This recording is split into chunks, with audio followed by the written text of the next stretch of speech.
Thank you for inviting me to talk here today. It's a real privilege. Yeah, I'm Alex Barker. I head up the user experience team at Edo. Edo is a user-centered design and business change consultancy. And to the latter point, that's really what I'd like to talk about today. We've heard a lot about technology, and to some extent, the sort of utopian vision of what technology can deliver. But I'd like to maybe bring it down to earth just a little bit and talk about business culture. But before I start, maybe we should look at the terminology around CX or UX, because I think generally people think that they'll have a good idea about what that is. But actually, there's a little bit of myth-busting to do still, I think, around what customer experience is. So what I think it isn't just is about producing that beautiful and intuitive product, that Uber moment when you step out of the taxi and you go, oh, you know, the interface, the delight of that. That's the end result.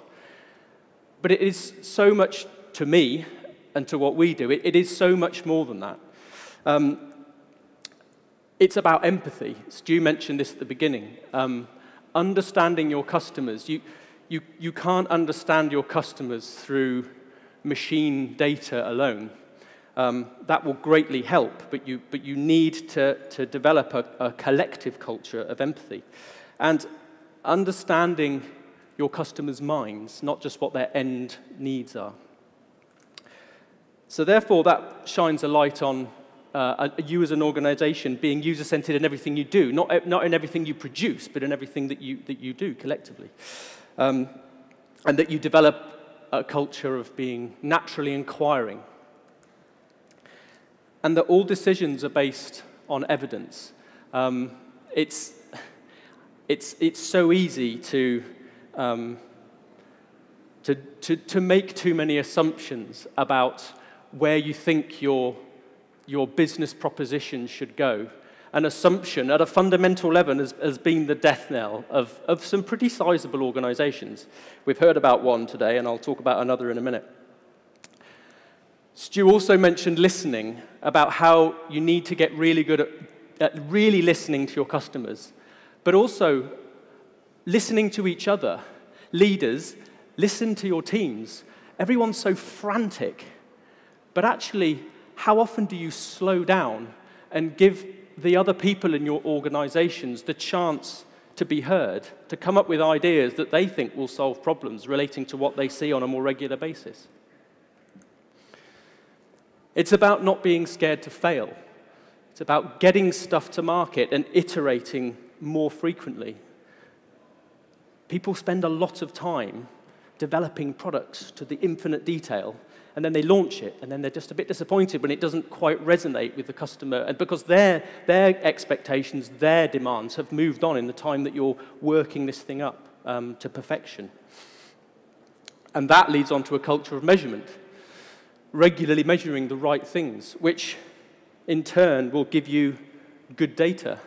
And data is such an important and interesting subject. We've heard so much about data through machine learning, but actually, the utopia for years has been, how do we get a single customer view? And as much as getting the right data is important, it's about managing data. It's quite timely that next May, GDPR, the General Data Protection Regulation, is coming into force. Now, everyone I've been talking about around GDPR have had two reactions. They've either been completely panicked by it, or they've just buried their head in the sands and hoping that Brexit will somehow nullify it. Well, that's not going to happen. It's a reality. It's going to happen. But actually, there's an opportunity there. Rather than being scared by it, which is what generally most people seem to be, it's an opportunity to get your data in order and and genuinely create a single customer view, whereby you're forced to connect systems that aren't connected, where the digital department or the digital marketing department has unity with the operations team, and you share that data, and you do have a genuine single customer view. So that's just an aside, but data is going to become an issue for a lot of people. And therefore, that talks to, with that internal connectivity, that talks to having the right work ethic and the right processes, and I'll come on to talk about that a bit more in a minute. But ultimately, it's a collective mindset that you have within the organization, not just a product or service delivery. Okay, so why? So that kind of touched upon the why there, but that was more the what. In my view, that's the what. So why should you have a culture, a customer-centered culture? Well, for many years now, there's been a terrible plague which has been affecting society on a fundamental level. And that's the plague of featureitis, and it's really quite damaging. And what that says is, if you take the perfect minimum viable route to developing a product that's customer-centered, you slowly release valuable, evidenced function, utility, service, based on feedback, and you get to a point which is a peak user experience, and you stop. But people don't do that. Very few people do that. They carry on, and they just throw features to more people, more is more, just keep throwing stuff out there. And the correlation between the number of features and the user happiness is generally then starts to nosedive. So you have this sort of confused, it goes back to that thing at the beginning where Stu set the context around all the frustrations creep in, the moments of disconnect. They're more likely to be enhanced, bizarrely. So it's a cliche, everyone knows this, but I'm going to draw upon Google as one of the few major organizations that have actually bucked this trend, and to this day maintain a singular focus on that one top task that they know people want to do. Google's huge, and they offer a plethora of services, and you either know or you don't know how to find them. But the point is that they've maintained that sole focus on that one task. It literally is, well, there's two. There's Google Search, and then there's I'm Feeling Lucky. I don't know why they've still got I'm Feeling Lucky, because I don't think anyone really uses it. But that aside, it's just that one task. But let's imagine for a minute, let's go back to the sort of mid-early 90s, to a point where Google weren't established as they are today, and a more featureitis-riddled organization acquired them for their own benefit and didn't take the same approach as them. They'd probably want to tell you how good they were. They'd probably want to announce to the world how good their service was. They'd also want you to meet the team, because that's really important, because everyone wants to meet the team, right? They'd probably broadcast some news that was completely irrelevant to you. They might at some point put some utility in there, and they'd probably want to put some more utility in there, because that's more is more, right? And then at some point, they'd probably put some advertising to pay for the whole thing. So before you know it, you're in a world which a lot of other people have gone down, which it doesn't distinguish it, and it doesn't make that customer experience more valuable. The same can be said, again, another cliche, but the same can be said for the remote control. I mean, it's literally got out of hand.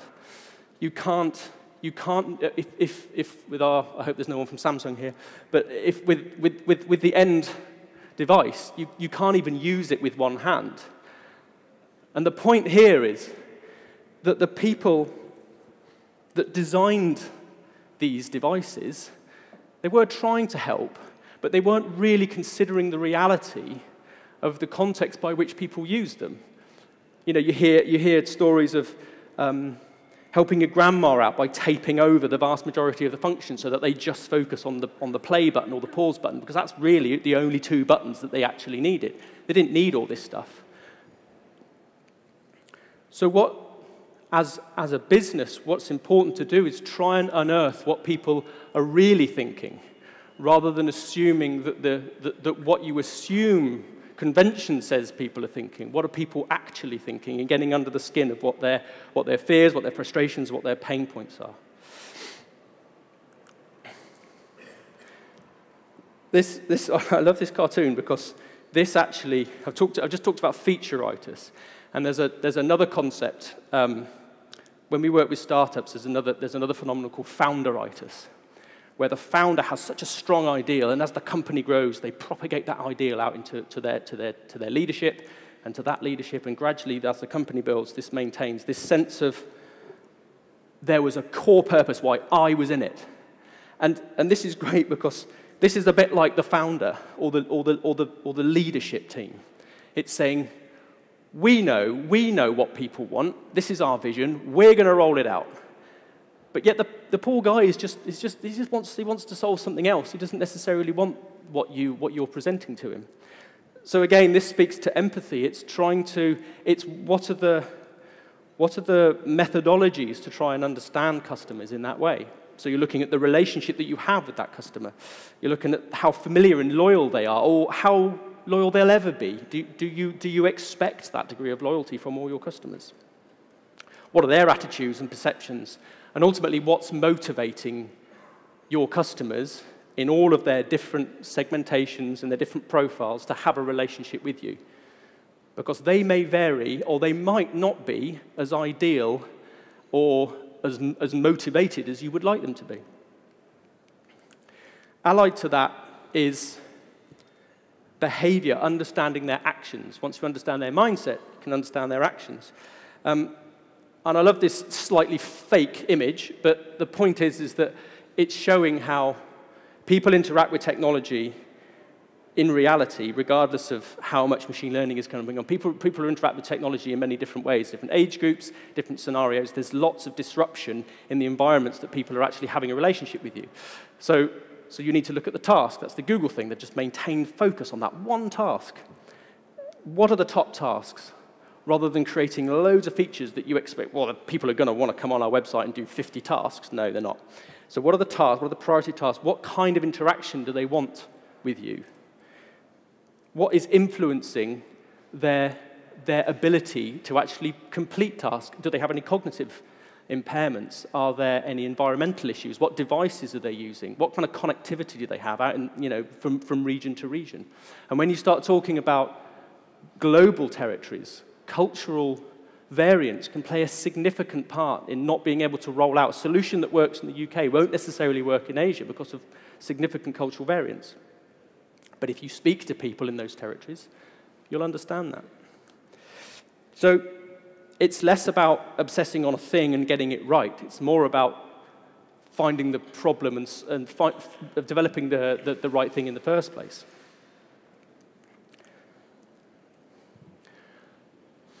This quote from Forrester suggests that now more than ever, and it's a couple of years out of date, so it's even more relevant, that the speed by which technology is changing is forcing companies to become competitive and relevant more so than ever before. The notion of disruption. And we had a case study earlier, and I'm sure you've also heard of this one. But back in the mid-'70s, as far back as that, Steve Sasson was a lead engineer at Kodak, and he actually prototyped the first digital camera. This was Kodak prototyping the face, exactly what they should have been doing. But this was the board's response to his idea. They just shut it down. They were like, let's just stay with what we know, because we're pretty successful. I don't think we need your digital camera, even though he collaborated. And this speaks of not fostering a culture of innovation. So it doesn't matter what technology is out there. If you don't foster that as a culture, you're not going to get ahead. You're going to get disrupted. Because change isn't mandatory, but then neither is survival. Hence the Kodak. The rest, we know what happened to Kodak. So maybe trying to become a bit more tactical now. We're going to have a show of hands. Can you raise your hand if you've conducted user research in the last year? Okay, so not as much as I thought. Okay. So another show of hands. Who routinely plans digital products and content that is prioritized by that user need? Have another show of hands. One, two. Okay, so I think that, I'm not trying to be smug, but that trying to makes my point. It's even if you do have data, and even if you do have good data, what are you using it for? How are you embedding it into your processes to ensure that all that effort of capturing that data is being translated into a genuinely improved customer service?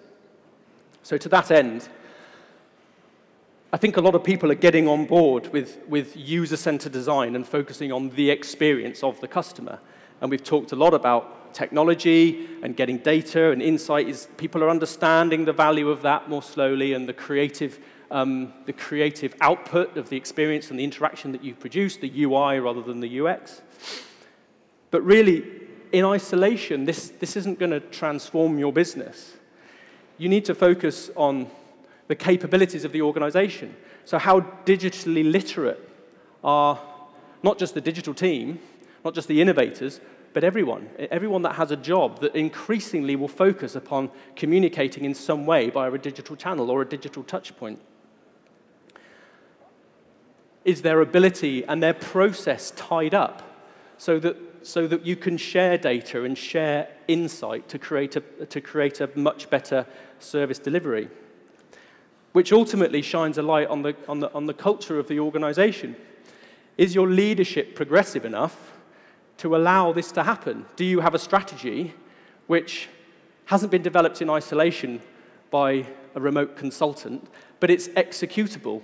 The organization actually understands that strategy and understands how to deliver upon it, that it makes sense to them and it's actionable and it's human in itself. And I just talked about innovation, but allowing leadership, allowing people to collaborate in a multidisciplinary fashion, in a more self-managed fashion, to identify the problems and work up solutions, iterate, test, change, prove the point. That's what's going to keep you ahead of the customer behavior and the customer trend. That's what's going to stop you becoming disrupted.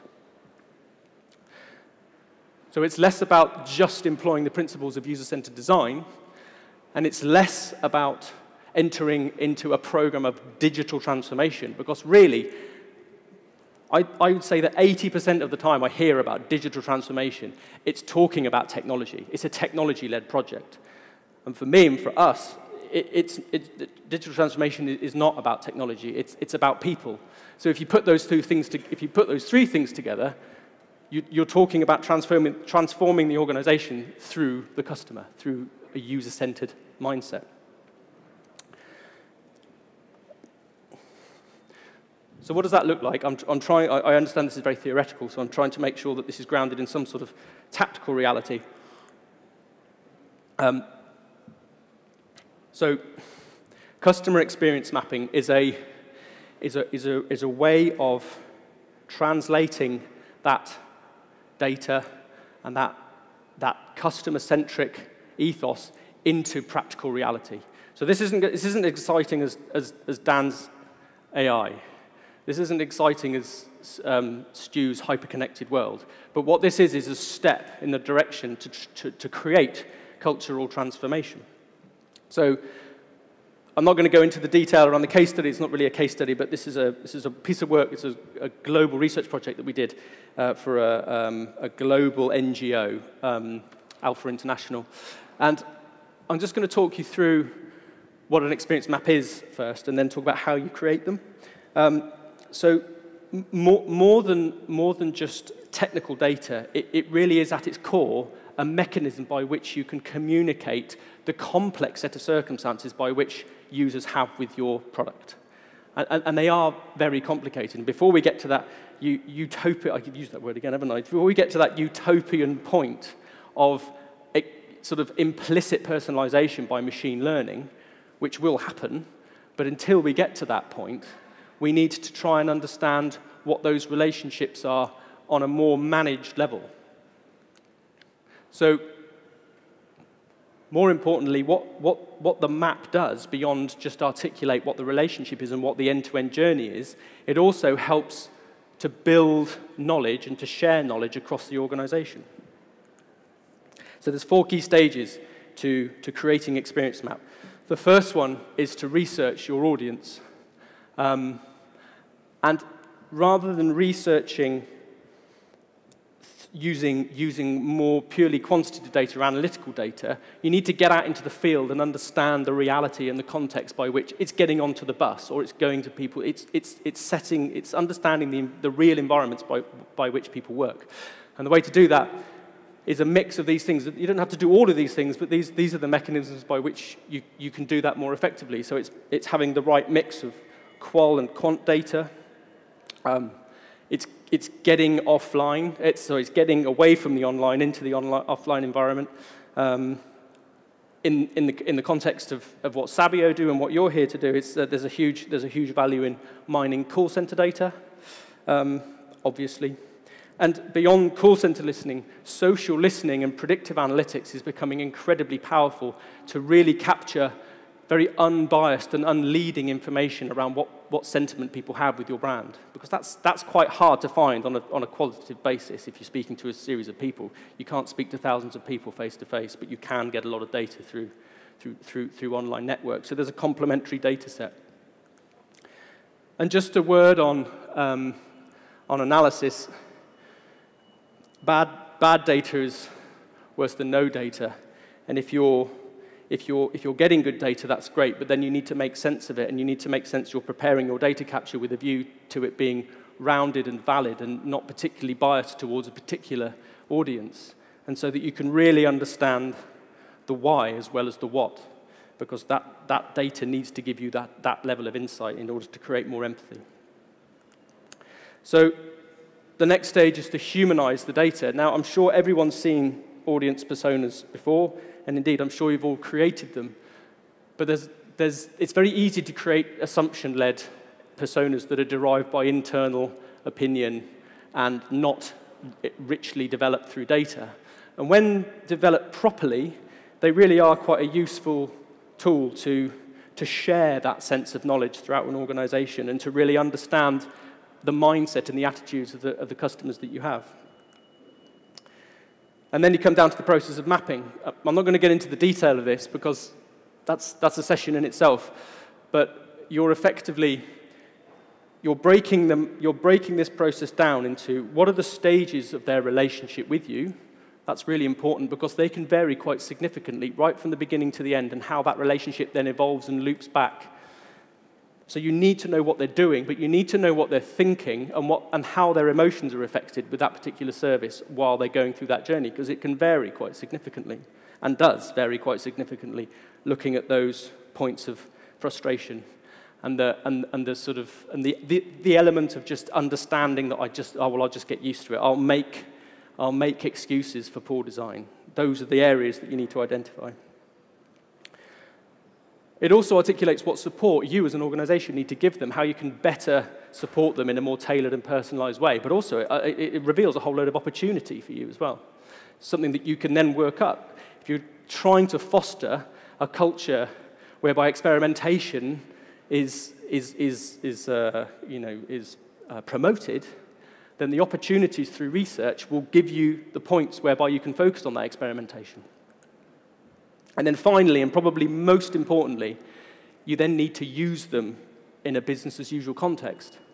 So with this particular project, rather than just producing some really nicely designed stuff that was evidence-based and just sort of handing it over, which is what so often happens, we're like, well, let's try and get these guys to use it. So we ran seminars, effectively design sprints, using these outputs to get people to come up with solutions based on the data that the maps were showing. And actually, by the end of one day, they had scamps that you could stitch together in Marvel App and put in front of a user. And that was based on evidence.